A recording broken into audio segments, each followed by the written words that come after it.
Selamat datang di part ketiga video pembelajaran tentang konflik sosial. Nah, kali ini materinya tentang konflik dan kekerasan. Mari belajar sosiologi bersama Mem White.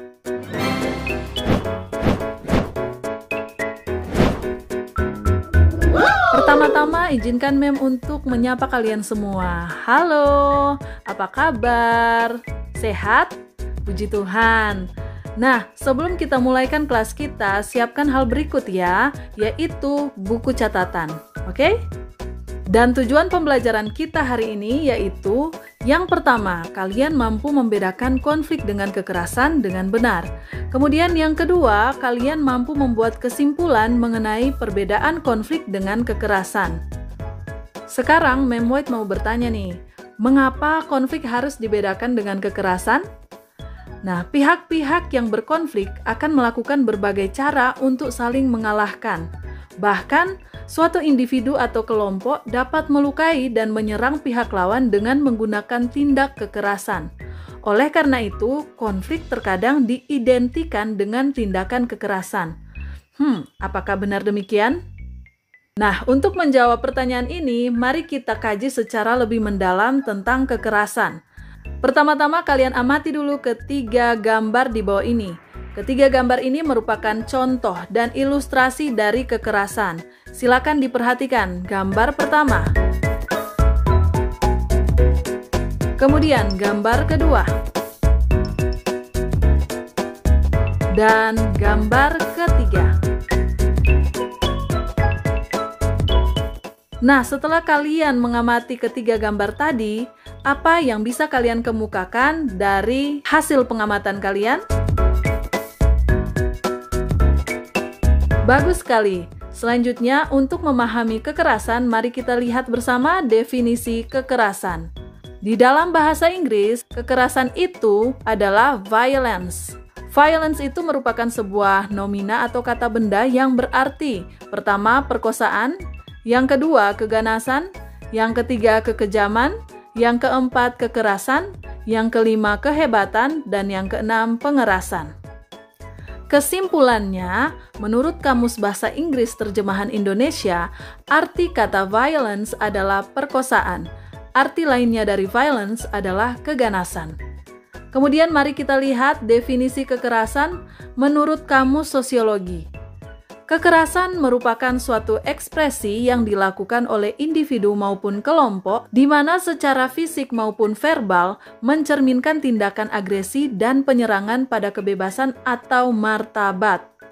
Nah, di sini Mem White mencatat bahwa pada umumnya kekerasan dianggap sebagai tindakan merugikan orang lain seperti pembunuhan, pemukulan, perampokan, dan sebagainya. Dan tindakan kekerasan bertentangan dengan nilai dan norma. Mari pelajari kekerasan secara lebih lanjut. Nah, di sini kita akan belajar tentang macam-macam kekerasan. Yaitu yang pertama berdasarkan bentuknya, ada kekerasan fisik, seperti pada gambar yang tertampil. Nah, kekerasan fisik itu adalah kekerasan nyata yang dapat dilihat dan dirasakan oleh tubuh. Wujudnya yaitu kehilangan kesehatan, cedera, bahkan sampai kehilangan nyawa. Contohnya penganiayaan, pemukulan, pembunuhan, dan sebagainya. Kemudian bentuk kekerasan selanjutnya adalah kekerasan struktural, seperti pada gambar tertampil. Nah, kekerasan struktural dilakukan dengan menggunakan sistem, hukum, ekonomi, atau kebiasaan yang ada di masyarakat. Kekerasan ini menyebabkan manusia tidak dapat memenuhi kebutuhan dasarnya. Contohnya, tidak dilibatkannya peran masyarakat Papua di dalam industri Freeport dengan alasan tidak memiliki keterampilan atau keahlian yang memadai. Kemudian, macam kekerasan selanjutnya yaitu kekerasan psikis, seperti yang tertampil pada gambar.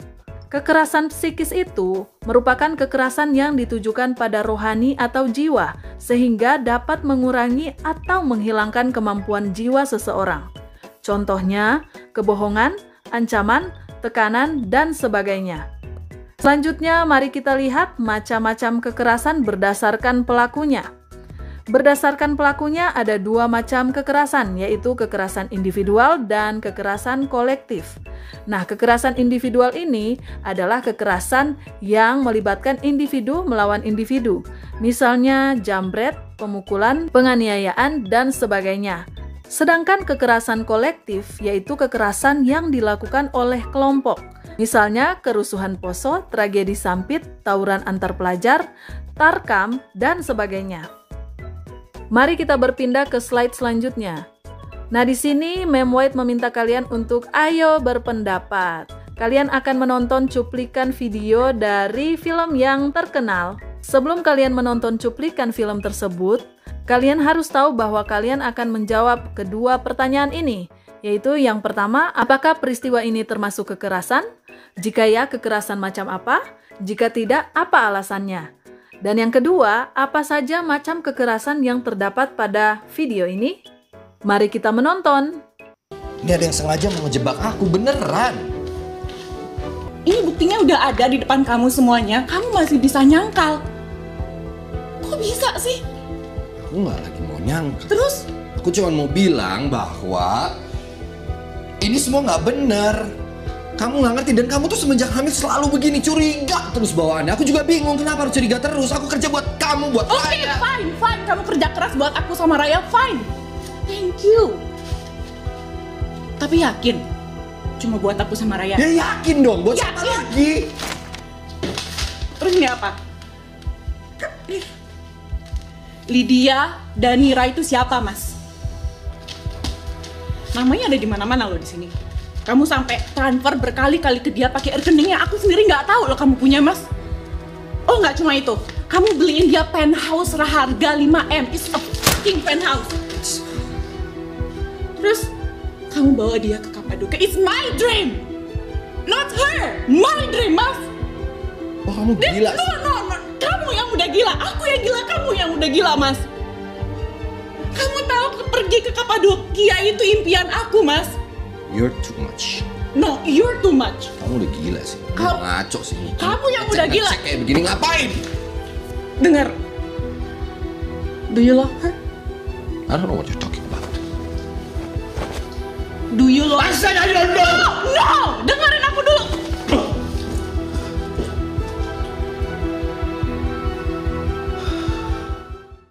Silakan berpendapat. Selanjutnya, mari kita berpindah ke slide berikut. Berikut ini terpampang perbedaan antara kekerasan dengan konflik. Yang pertama, kekerasan tidak memiliki tujuan dan hanya didorong oleh hasrat atau keinginan sesaat. Sedangkan konflik memiliki tujuan untuk memperoleh kemenangan dan menaklukkan pesaingnya. Yang kedua, kekerasan sebagai fakta sosial yang tidak dapat dihindari. Sedangkan konflik memiliki dampak positif untuk mendorong adanya suatu perubahan. Yang ketiga, kekerasan itu agresi jahat yang tidak terprogram secara filogenetik dan tidak adaptif biologis. Sedangkan konflik merupakan hasil proses interaksi sosial yang bersifat negatif atau disosiatif. Yang keempat, kekerasan kedestruktifannya meningkat seiring dengan perkembangan peradaban. Sedangkan konflik bukan pembawaan manusia dan memiliki tingkat kedestruktifan yang berbeda-beda. Mari kita berpindah ke slide berikutnya. Nah, kita kembali ke pertanyaan awal. Mengapa konflik harus dibedakan dengan kekerasan? Kalian sudah bisa menjawabnya?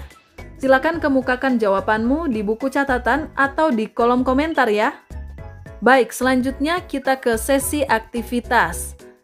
Mari mengamati dan mengidentifikasi peristiwa konflik dan kekerasan di sekitar kalian. Memberikan waktu 30 menit ya. Silakan kalian amati dan identifikasikan peristiwa konflik dan kekerasan minimal 3. Untuk konflik, 3 untuk kekerasan. Baik, sampai di sini pertemuan kita. Terima kasih sudah berpartisipasi. Apakah ada pertanyaan? Silakan ketik di kolom komentar ya. Adakah manfaat setelah mempelajari materi konflik dan kekerasan? Silakan tuliskan di buku catatan kalian ya. Baik, untuk materi selanjutnya kita akan mempelajari tentang dampak konflik sosial. Sampai jumpa!